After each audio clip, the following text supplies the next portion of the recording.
Hello everyone, welcome back. Study ম্যাথমেটিক্সে প্রত্যেককে স্বাগত জানিয়ে ক্লাস 10 থেকে আমরা যে সিরিজটা শুরু করেছি সেটাকে আমরা কন্টিনিউ করব। সেটা হচ্ছে উপপাদ্য নিয়ে আমরা সিরিজটা শুরু করেছি। আজকে আমরা উপপাদ্যর একটা নতুন চ্যাপ্টার নিয়ে এসেছি, অধ্যায় নাম্বার 18। কি বলেছে? সদৃশ্যতা, যেটাকে ইংলিশে সিমিলারিটি বলছে। Page number 233। দেখো, সদৃশ্যতার মানে কি? এখানেই বোঝা যাচ্ছে যে দুটো এরকম বস্তু থাকবে বা আকার থাকবে, দেখতে একই রকম হবে, মানে সদৃশ মানে সিমিলার। দেখো ইংলিশ টার্মটাও বোঝা যাচ্ছে যে সিমিলারিটি মানে দেখতে একই রকম হবে এরকম জিনিস। তাহলে আমরা আগে পড়িনি কি বলেছে। দেখো বলেছে, আমি 1 বছরে আমাদের জেলার হয়ে হকি খেলার সুযোগ পেয়েছি, তাই কিছু ফর্ম পূরণ করতে হবে এবং সেখানে আমরা সেখানে আমার ছবি দরকার। তাহলে একটা খেলায় যখন আমরা অংশগ্রহণ করব তাহলে আমাদেরকে কিছু পাসপোর্ট ছবির প্রয়োজন হয়। বলছে, আমি ও ভাই পাড়ার মিঠু দিদির সঙ্গে আমার এখনকার একটি ছবি নিয়ে পাড়ার প্রশান্ত কাকুর ডিজিটাল স্টোরে গেলাম। ডিজিটাল স্টোর বলতে যেখানে ছবি কি সাধারণত তোলা হয় ক্যামেরার সাহায্যে বা বের করা হয়। বলছে, বললাম যে এই ছবি থেকে 3টি ছবি বের করে দিন। আমরা সাধারণত এটা করে থাকি। ওকে, যে একটা ছবি নিয়ে গিয়ে দোকানদারকে বলি যে আমাদেরকে একটা পাসপোর্ট ছবি বের করে দাও। বলছে কি সাইজের ছবি দরকার, এটা দোকানদার জিজ্ঞেস করলেন। স্টাম্প সাইজ, 3টে সাইজের কথা বলেছে। দেখো, একটা হচ্ছে স্টাম্প সাইজ, একটা হচ্ছে পাসপোর্ট সাইজ, না পোস্ট কার্ড সাইজ। তাহলে সাইজগুলো দেখো, এটা যেমন এই ছোট সাইজটাকে, সবচেয়ে ছোট সাইজটাকে আমরা স্টাম্প সাইজ বলবো। একটা থাকবে আমার পাসপোর্ট সাইজ, তার চাইতে একটু বড়, সেটা হচ্ছে পোস্ট কার্ড সাইজ। তাহলে 3টে সাইজের কথা এখানে বলেছে। সেটা কি রকম একটু বুঝিয়ে বলুন।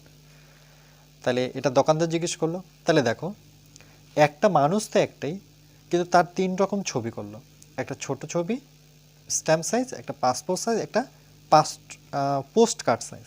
তাহলে মানুষ তো পরিবর্তন হলো, কিন্তু এর আকারটা পরিবর্তন হলো। প্রথমে এটা ছোট হলো, তার থেকে একটু বড় হলো, তার থেকে একটু বড়, তার থেকেও আমরা বড় করতে পারি। তাহলে এর সাথে এই 3জনের কিন্তু সিমিলার। মানুষটা একই রয়েছে, কিন্তু আকারটা কি ভিন্ন ভিন্ন রয়েছে। তাহলে এটাকেই বলবো আমরা সদৃশ্যতা। মানুষ কখনোই চেঞ্জ হবে না। একটা মানুষের ছবি আমরা 3 ধরনের নিতে পারি, ওকে, বা 4 ধরনেরও নিতে পারি।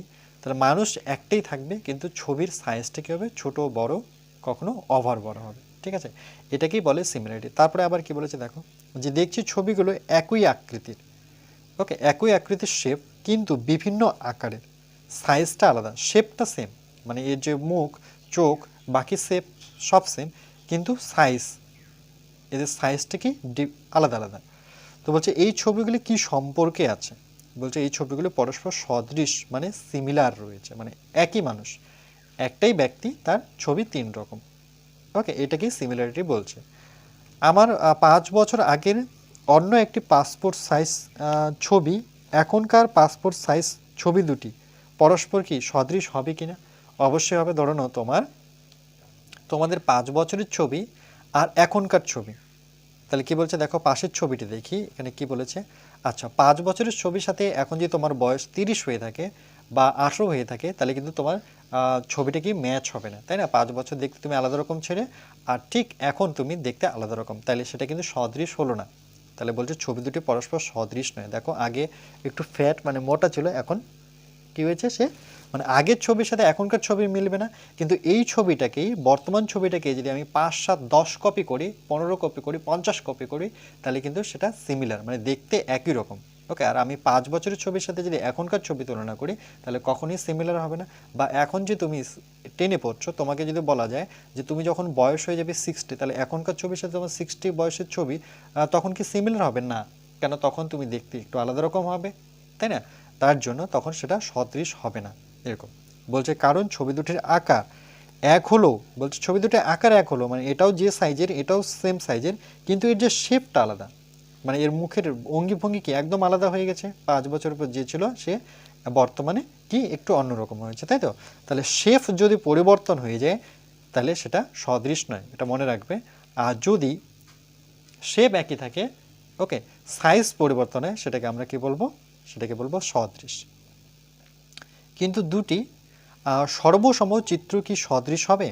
সর্বসম চিত্র যদি আমি নিই, তো বলছে যেহেতু দুটি সর্বসম চিত্রে আকৃতি মানে যেটাকে শেপ বলে ইংলিশে ও আকারকে সাইজ বলে সমান, বলছে যেহেতু দুটি সর্বসম চিত্রে শেপ আর সাইজ মানে আকৃতি ও আকার সমান, তাই দুটি সর্বসম চিত্র সর্বদা সর্বদা কি হবে, সদৃশ হবে।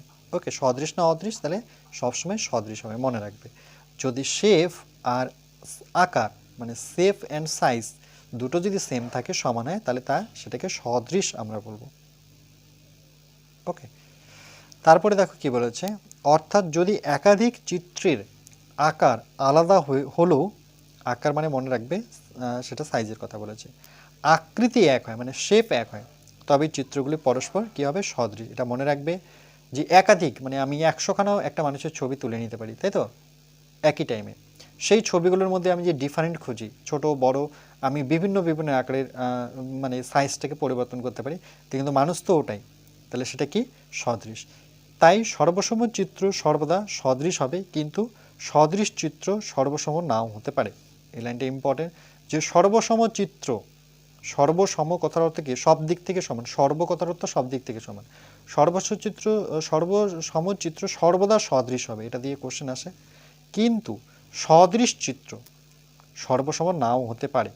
ওকে, মানে যেমন এটার ক্ষেত্রে দেখো ছবিটা অনেকটা একই রকম, কিন্তু সে সর্বসম নাও হতে পারে, সব দিক থেকে সমান নাও হতে পারে। বলছে আমি বাড়ি ফিরে জানলাম যে পাসপোর্ট সাইজের ছবি দরকার এবং সেই মতো দোকানে বলে দিলাম। আমার ভাই বাড়ি ফিরে অনেকগুলি ছবি আঁকলো এবং এইরকম ছবিগুলি আলাদা দলে ভাগ করে রাখলো। তাহলে দেখো ভাই কি করেছে, 4 নম্বর পয়েন্টটা যদি আমরা দেখি, দেখো 4 নম্বর পয়েন্টে কি বলেছে, যে আমি প্রতি দলের ছবিগুলি সদৃশ কিনা দেখি। তাহলে দেখো এই ছবিটা একদম সেম, এটা একটু বড় ছবি মানে বড় করে কেটেছে আর এটাকে ছোট করে কেটেছে, তাহলে এই ছবিটা কিন্তু সদৃশ। এটা দেখো একটা পাখিটা কি করেছে, একটা বড়ভাবে একটা পাখির ছবি দিয়েছে, আর একটা যেহেতু ছবি এঁকেছে মানে এই ছবিটাই এটা একটু বড় করে এঁকেছে, এটা একটা ছোট করে এঁকেছে, দেখো দুজনেরই সেম, তাহলে এটাও কিন্তু সদৃশ। এই দুটোর মধ্যে দেখো সদৃশ না, এটা নলটা অনেক বড় জারটা আর এটা জারটা অনেক ছোট, তাহলে এটা কিন্তু সদৃশ নয়। এই ছবিটাও দেখো অনেকটা সদৃশ, কেন কি এইটাই ছবি, এটা ছোট করে এঁকেছে, এটা বড় করে আছে, তার মানে এটা সদৃশ। এই দুটো ঘরের মধ্যে দেখো আলাদা, একই রকম বলে, এর স্ট্রাকচারটা একেবারেই আলাদা, এর স্ট্রাকচারটা একেবারেই আলাদা, তাই না, তাহলে এটা সদৃশ নয়। তাহলে আমরা বলতে পারি যে 1, 2 আর 4, এই যে 1, 2 আর কাকে দিয়েছি 4, পরস্পর কি হবে, পরস্পর হচ্ছে 1, 2, 4 হচ্ছে আমার কি, সদৃশ। ওকে, তাহলে আমরা লিখব যে 1, 2 আর 4 এটা হচ্ছে আমার সদৃশ।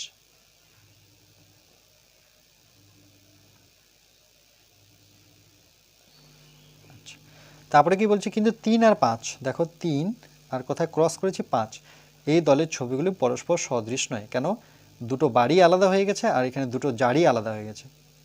ওকে, চলো নেক্সট পেজ। এর পরে পেজে কি বলেছে দেখো, 5 নম্বর পয়েন্টটা বলছে আমি একাধিক বিভিন্ন আকারের বর্গক্ষেত্র আঁকি। বিভিন্ন আকারে দেখো বর্গক্ষেত্র এঁকেছে, এটা ছোট, তার চাইতে বড়, তার চাইতে বড়, ও বর্গক্ষেত্রগুলি সদৃশ কিনা দেখি। তাহলে প্রথম যে বর্গক্ষেত্রটা সেটার নাম কি, এ বি সি ডি, পরে বর্গক্ষেত্রটা A dash B dash C dash D dash. Okay, এটা 3 সেমি, এটা 5 সেমি, আর এটা 6 সেমি একটা বর্গক্ষেত্র, যেটাকে A double dash B double dash C double dash আর ডি ডাবল ড্যাশ। বর্গক্ষেত্রগুলি পরস্পর সদৃশ। কেন সদৃশ, কেন কি দেখো এই বর্গক্ষেত্রটা এটা বড় হয়েছে, এই বর্গক্ষেত্রটা আবার বড় করে করেছে। ওকে, তাহলে দেখো এদের আকারগুলো বিভিন্ন, কিন্তু বর্গক্ষেত্রগুলি কি, সদৃশ। আবার দেখছি যে কোণে এই কোণটা, আবার এ ড্যাশ কোণটা, ওকে, তার সাথে হচ্ছে যে এ ডাবল ড্যাশ কোণটা। ওকে, যে এই তিনটা কোণে কি সমান, মানে এই কোণটা যা হবে এই কোণটা তাই হবে, এই কোণটা মানে আমরা জানি বর্গক্ষেত্রে একটা কোণ কত ডিগ্রি অ্যাঙ্গেলে থাকে, 90 ডিগ্রি অ্যাঙ্গেলে।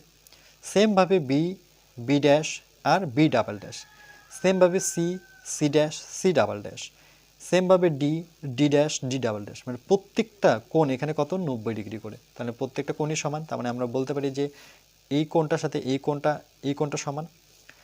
এবং এ বি, এই যে দেখো এ বির সাথে এ ড্যাশ বি ড্যাশ, এটা ডিভাইড করেছে যে এ বি তার সাথে বাই করেছে A dash B dash, same এই বিসির সাথে বাই করেছে B dash C dash, same এই সিডির সাথে সি ড্যাশ ডি ড্যাশ আর C double dash D double dash. Okay, এবার দেখো এটা 3 বাই কত হবে তাহলে আমার, এটা কত ছিল আমার বিসি কত, বিসি হচ্ছে আমার এই যে দেখো বিসি কত 3, আর বি ড্যাশ সি ড্যাশের জায়গায় কত লিখবো 5। তারপরেরটা দেখো যে এ বির সাথে A dash A double dash B dash, মানে এবার এটার সাথে এটা এ বির সাথে A double dash B dash, সেমভাবে বিসির সাথে B double dash C dash, সেমভাবে সিডির সাথে C double dash D double dash, আর একটা হচ্ছে আমার ডি এর সাথে, মানে ডি থেকে এ তাহলে ডি ড্যাশ থেকে এটা। তাহলে দেখো উপরেটা কত হবে, উপরেটা 3 সেমি, বর্গক্ষেত্রে প্রতিটি বাহু কত 3 সেমি করে, তাহলে এটা যদি 3 সেমি এটা 6 সেমি, তাহলে 3 বাই কত 6।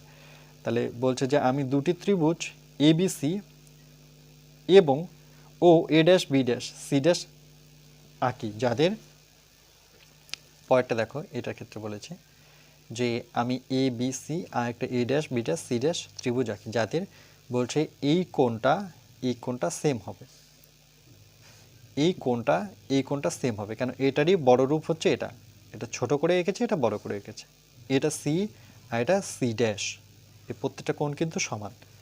ত্রিভুজ দুটির বাহু মেপে দেখছি যে এবি এই বাহুটা by A dash B dash, এটা মনে রাখবে এই বাহুর সাথে এই বাহু বাই করব, সেমভাবে বিসির সাথে বি ড্যাশ সি ড্যাশ, সেমভাবে সি এর সাথে সি ড্যাশ এ ড্যাশ, নিজে একে যাচাই করি। ওকে, তারপরে পয়েন্টটা দেখো কি বলেছে, বলছে আমি দুটি সমবাহু ত্রিভুজ আঁকি যার একটির প্রত্যেকটি বাহুর দৈর্ঘ্য 3 সেমি ও অপরটির প্রত্যেকটির দৈর্ঘ্য হচ্ছে 5 সেমি, মানে একটা 3 সেমি নিয়ে আমরা একটা সমবাহু ত্রিভুজ আঁকবো, একটা 5 সেমি নিয়ে।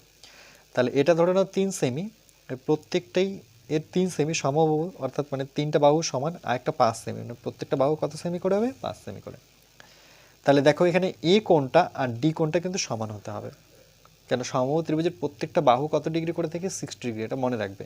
তাহলে এটা 60, এটা 60, বির সাথে এ, দেখো এ এর সাথে এর 60, আবার সির সাথে কার হবে এফ, সেটাও 60। তাহলে আমরা এবার বাই করতে পারি যে এবির সাথে কি আমি বাই করব ডিই, আবার এসির সাথে আমি বাই করব ডিএফ, আবার বিসির সাথে আমি বাই করব ই এফ। তাহলে দেখো এটা 3/5 কেন হলো, কেন কি একটা বাহু দেওয়া আছে 3 সেমি আর একটা বাহু কত দেওয়া আছে 5 সেমি, 3/5। তাহলে ত্রিভুজ দুটি কি হবে পরস্পর সদৃশ, মানে একই রকম দেখতে, শুধু আকারে তারা ভিন্ন। কিন্তু ত্রিভুজ দুটি কি সর্বসম হবে, বলছে দেখছি ত্রিভুজ দুটি সর্বসম নয়। ওকে, এই ত্রিভুজ দুটি সর্বসম নয়, আকারে আলাদা হলো সদৃশ হলো, তারা কিন্তু 8 নম্বর পয়েন্টে বলেছে যে কিন্তু ত্রিভুজ দুটি সর্বসম হবে। দেখছি ত্রিভুজ দুটি সর্বসম নয়, অর্থাৎ দুটি ত্রিভুজ সর্বসম হলে সর্বদা সদৃশ, কিন্তু সদৃশ হলে সর্বসম নয়। এই লাইনটা ইম্পর্টেন্ট, এই লাইনটা মনে রাখবে যে দুটি ত্রিভুজ সর্বসম হলে সর্বদা সদৃশ হবে, সর্বসম মানে প্রত্যেকটা সমান যদি হয়ে থাকে। ওকে, এটা কিন্তু 8 নম্বর পয়েন্টের জন্য, এই ত্রিভুজের জন্য না, ঠিক আছে, এটা কিন্তু সদৃশ ত্রিভুজ আর এটা সর্বসম ত্রিভুজ কিন্তু। ওকে, এবং 8 নম্বর পয়েন্ট বলতে আমরা এটার কথা বলছি। ওকে, এটার ক্ষেত্রে দেখব, কিন্তু এই যে কিন্তু বোঝে ত্রিভুজ দুটি কি সর্বসম হবে, দেখছি ত্রিভুজ দুটি সর্বসম নয়। যে দুটি ত্রিভুজ সর্বসম হবে হলে যদি সর্বসম হয়ে যায় তাহলে সেটা সদৃশ হবে, কিন্তু সদৃশ ত্রিভুজ সবসময় যে সর্বসম হবে তার কোনো কারণ নেই। আরও দেখছি যে একটি ত্রিভুজের 3টি কোণ অপর একটি ত্রিভুজের 3টি কোণের সমান হলে ত্রিভুজ দুটি সর্বসম নাও হতে পারে। কিন্তু কি বলেছে দেখো, যে দেখছি একটি ত্রিভুজের 3টি কোণ অপর একটি ত্রিভুজের 3টি কোণের সমান হলে ত্রিভুজ দুটি সর্বসম, মানে সর্বদা সর্বসম নাও হতে পারে। ওকে, 3টি কোণ যদি সমানও হয়, বলছে একটি ত্রিভুজের 3টি কোণ অপর একটি ত্রিভুজের 3টি কোণের সমান হলে ত্রিভুজ দুটি সর্বসম নাও হতে পারে, মানে কোণ সমান হলেই যে সেটা সর্বসম হবে সেটা না। যেমন কোন কোনকে আমরা কিভাবে লিখব, দেখো কোন কোনকে আমরা ইংলিশে লিখব এ ফর অ্যাঙ্গেল মানে কোণই বোঝায়, আবার একটা এ ফর অ্যাঙ্গেল মানে কোণ বোঝায়, আর একটা এ ফর অ্যাঙ্গেল। তো দ্বারা দুটি ত্রিভুজ সর্বদা সর্বসম নাও হতে পারে, মানে তিনটা কোণ 60 ডিগ্রি বলে যে সেটা সর্বসম ত্রিভুজ সেটা নাও হতে পারে। বলছে আমি বহুভুজাকার চিত্র কখন সদৃশ হবে হাতে কলমে যাচাই করি।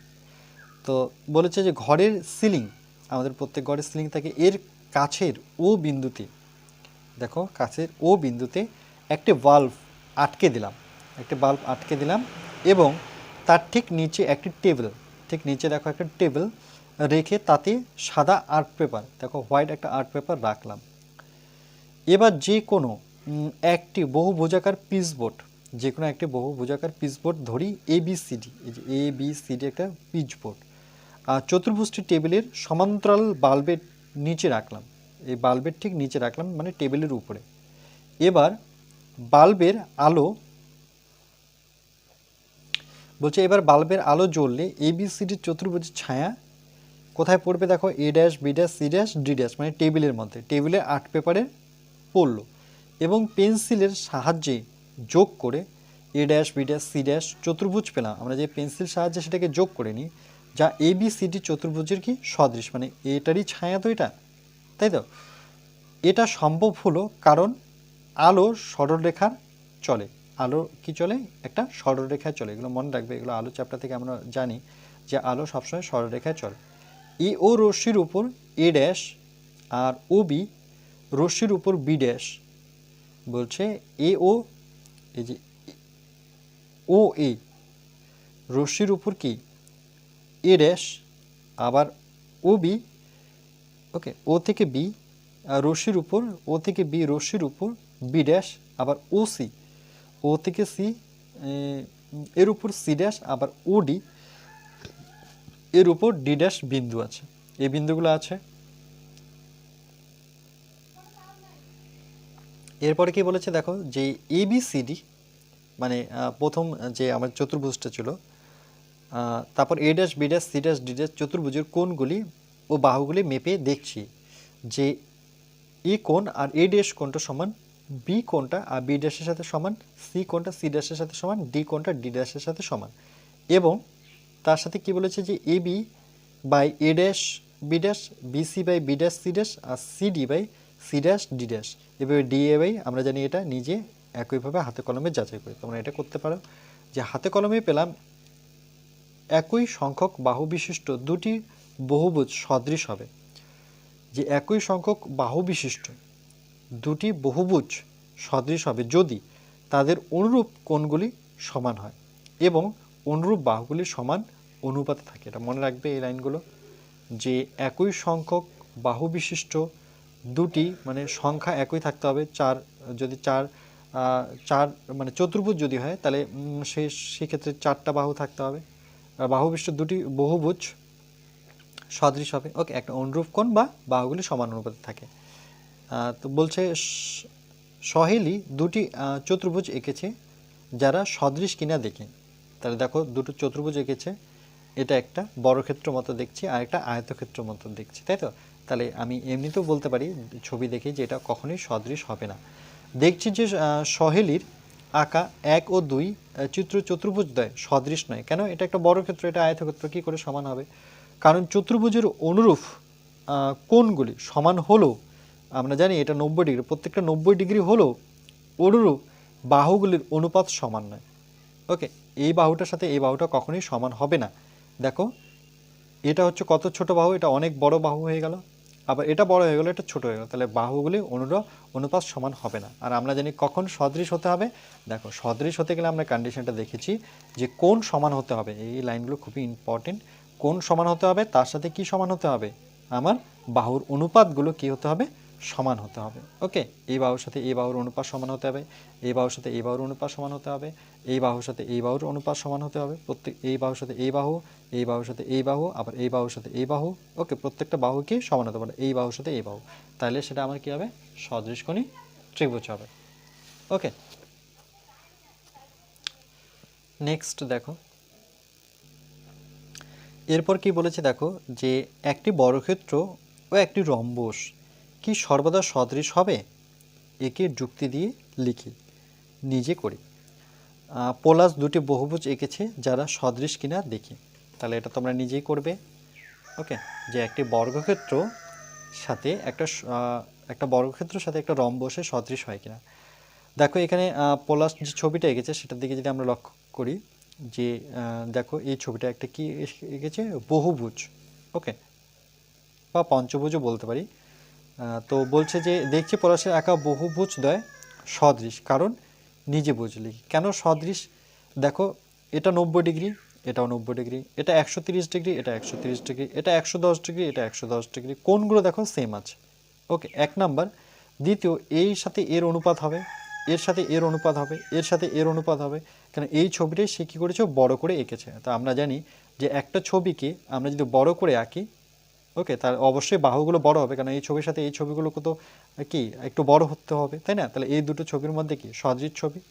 ওকে, তাহলে এই দুটো কি হবে, সদৃশই হবে, কারণ কোণগুলো যেহেতু সমান তাহলে বাহুগুলোর অনুপাত কি সমান হবে। ওকে, এই বাহুর সাথে এই বাহু সমান হবে, এই বাহুর সাথে এই বাহু সমান হবে, এর সাথে এর সমান হবে, এর সাথে এর সমান হবে। এবার কোষে দেখি 18.1টা যদি দেখি, তো বলছে বক্সে সঠিক উত্তর লিখি। এই যে বক্স দেখতে পাচ্ছ এখানে সঠিক বলছে, সকল বর্গক্ষেত্র সর্বসম। ওকে, ফার্স্ট কোশ্চেন, যে সকল বর্গক্ষেত্র সর্বসম না সদৃশ। সকল বর্গক্ষেত্র সবসময় কি হবে, সেটা হবে সদৃশ। ওকে, যতগুলো বর্গক্ষেত্র আছে প্রত্যেকটাই সদৃশ। কেন, প্রত্যেকটা কি আমার একই রুলস ফলো করবে, যে প্রত্যেকটা 90 ডিগ্রি হতে হবে, আর বর্গক্ষেত্রের চারটা বাহু কি সবসময় সমান হতে হবে। তাহলে এটা কি হবে, সদৃশ। এটা মনে রাখবে যে সকল বর্গক্ষেত্র সবসময় কি হবে, সদৃশ হবে। এক নাম্বার। সকল বৃত্ত সর্বসম না সদৃশ। সকল বৃত্ত মানে আমি ছোট বৃত্ত, তার থেকে একটু বড় বৃত্ত, তার থেকে একটু বড় বৃত্ত, তাহলে এগুলো তো সেম না, কন্ডিশন সেম, যে একটা বৃত্ত 360 ডিগ্রি করে থাকে।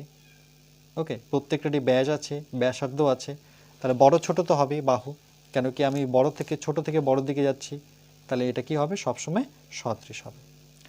বলছে সকল ড্যাশ মানে কি সেটা সমবাহু না সমদ্বিবাহু ত্রিভুজ সর্বদা কি সদৃশ। তাহলে দেখো সমদ্বিবাহু তো দুটোই কন্ডিশন, কিন্তু তার চাইতেও বেশি মানে কি আমরা যদি জেনুইন ধরি সেটা কি সমবাহু। সমবাহুর কথা অর্থ কি, যার তিনটা বাহুই সমান থাকবে, তিনটা বাহু সমান, তিনটা কোণ সমান। আবার যদি একটা ত্রিভুজ নিই সেটাও সমবাহু ত্রিভুজ, তাহলে এরও কন্ডিশন সেম, এটাও 60 ডিগ্রি, এটাও 60 ডিগ্রি। ওকে, শুধু এর কি হবে, বাহুটা এটা যদি 3 সেমি হয় তাহলে এটা 5 সেমি হবে। কেন, আমি তো ছবিটা ধীরে ধীরে বড় করছি, তাই না? বড় করতে গেলে বাহু তো বাড়ছে কিন্তু কোণ তো বাড়ছে না, কোণ তো 60 ডিগ্রি। তাহলে এটা সবসময় কি হতে হবে, সদৃশ হতে হবে। সেটা কাকে, সমবাহু ত্রিভুজকে। 4 নম্বর অপশনটা দেখো, 4 নম্বর অপশনটা কি বলেছে, যে দুটি চতুর্ভুজ সদৃশ হবে যদি তাদের অনুরূপ কোণগুলি কি হয়, সমান না সমানুপাতে, অবশ্যই সমান। অনুরূপ কোণ সবসময় কি হবে, সমান, এটা আমরা দেখলাম হয়। এবং অনুরূপ বাহুগুলি কি হবে, সমানুপাতি না অসমান। অনুরূপ বাহুগুলি সবসময় সমানুপাতি মানে সমান হতে হবে। ওকে, সমানুপাতি হতে হবে। মনে রাখবে এই কোশ্চেনগুলো কিন্তু আসার চান্স থাকে। ওকে, শর্ট কোশ্চেনের জন্য। নিচের বাক্যগুলি সত্য না মিথ্যা লিখি। বলছে যে কোনো, ওকে এটা কোশ্চেনটা দেখো কি বলেছে, যে কোনো দুটি সর্বসম চিত্র সদৃশ। যে কোনো দুটো সর্বসম চিত্র মানে সব দিক থেকে সর্বসমানে সমান, তাহলে সেটা অবশ্যই কী হবে, সদৃশ হবে, মানে সেটা ট্রু। এক নাম্বার। দ্বিতীয় নাম্বারটা কি বলেছে দেখো, যে কোনো দুটি সদৃশ চিত্র সর্বদা সর্বসম হবে না। এটা আমি অনেকবার বলেছি, এটা কি হবে, মিথ্যা। যে কোনো দুটি সদৃশ, যে কোনো বলেছে, যে কোনো দুটি সদৃশ চিত্র সর্বদা মানে সবসময় সর্বসম নাও হতে পারে। ওকে, তাহলে এটা ফলস। যে কোনো দুটি সদৃশ বহুভুজাকার চিত্রের অনুরূপ কোণগুলি সমান। কি বলেছে দেখো, যে কোনো দুটি সদৃশ বহুভুজাকার চিত্রের অনুরূপ কোণগুলি সমান। এটা একদম ট্রু, সত্যি কথাই বলেছে। ওকে, 4 নাম্বারটা দেখো, 4 নাম্বারটা কি বলেছে, যে কোনো দুটি সদৃশ বহুভুজাকার চিত্র অনুরূপ বাহুগুলিও কি সমানুপাতিক মানে সমান। একটু আগেই দেখলাম যে বাহুগুলি সবসময় সমানুপাতিক হবে, মানে এটাও ট্রু। বর্গক্ষেত্র রম্বস সর্বদা সদৃশ। দেখো এটা নিয়ে একটা কোশ্চেন ছিল, তাহলে বর্গক্ষেত্র আর রম্বস কখনোই সদৃশ হবে না। ওকে, তাহলে এটা হবে ফলস। এর আগের কোশ্চেনটা যদি আমি তোমাদের দেখিয়ে দিই, সেই কোশ্চেনটা কী ছিল, যেটা নিজে করেছিল তোমাদের, সেটা হচ্ছে এই কোশ্চেনটা, যে বর্গক্ষেত্র রম্বস কি সর্বদা সদৃশ হবে, তাহলে এটা হবে না, কখনোই হবে না। ওকে, বর্গক্ষেত্র এরকম হয় আর রম্বস আমার হয়ে যায় এরকম, তাহলে এর কন্ডিশন আলাদা। কেন এর কন্ডিশন আলাদা? সরি, এটা বর্গক্ষেত্র হলো না, রম্বস হলো না, রম্বস এরকম টাইপের হয়। এর কর্ণ দেখো, এটা বড় এটা ছোট, আর বর্গক্ষেত্রে কর্ণ দুটো সমান, কোণ দুটো সমান, বাহুগুলোও সমান, তাহলে অবশ্যই এর কন্ডিশনের সাথে এর কন্ডিশনে মিল নেই, তাহলে এটা সর্বদা কি হবে, যে বর্গক্ষেত্র ও রম্বস সর্বদা সদৃশ। এটা ভুল দেওয়া আছে, সর্বদা সদৃশ নয়। ওকে, তার মানে আমি এটা কি উত্তর দেবো, মিথ্যে উত্তর দেবো। এবার দেখো নেক্সট কোশ্চেন বলছে একজোড়া সদৃশ চিত্রের উদাহরণ দাও। আচ্ছা, একজোড়া সদৃশ চিত্রের উদাহরণ কি করে দিবে তোমরা? তোমার নিজেদের ছবি দিতে পারো, ওকে, বা পাসপোর্ট ছবি দিতে পারো। একজোড়া চিত্র অঙ্কন করে যারা সদৃশ নয়, এরকম সদৃশ নয়, তাহলে তুমি একটা বর্গক্ষেত্র অঙ্কন করে দাও, তার সাথে একটা আয়তক্ষেত্র অঙ্কন করে দাও, তাহলে এরা কখনোই সদৃশ নয়। আর একজোড়া সদৃশ চিত্রের উদাহরণ দাও, তাহলে দুটো, যদি বর্গক্ষেত্র আমি একটা বড় একটা ছোট বর্গক্ষেত্র, কিন্তু দুটোই বর্গক্ষেত্রই হতে হবে, তাহলে এটা হতে পারে। ওকে, বা দুটো বৃত্ত হতে পারে, একটা বড় বৃত্ত একটা ছোট বৃত্ত, আর এখানে বৃত্তর সাথে যদি আমি বর্গক্ষেত্র দেখি, তাহলে এটা দুটো কখনোই সদৃশ নয়। ওকে, একদম ইজি, ক্লিয়ার। আচ্ছা, আজকে এই পর্যন্ত থাকবে। নেক্সট পার্ট আমরা নিয়ে আসবো, পার্ট নাম্বার 2 এ বাকিটা আলোচনা করব।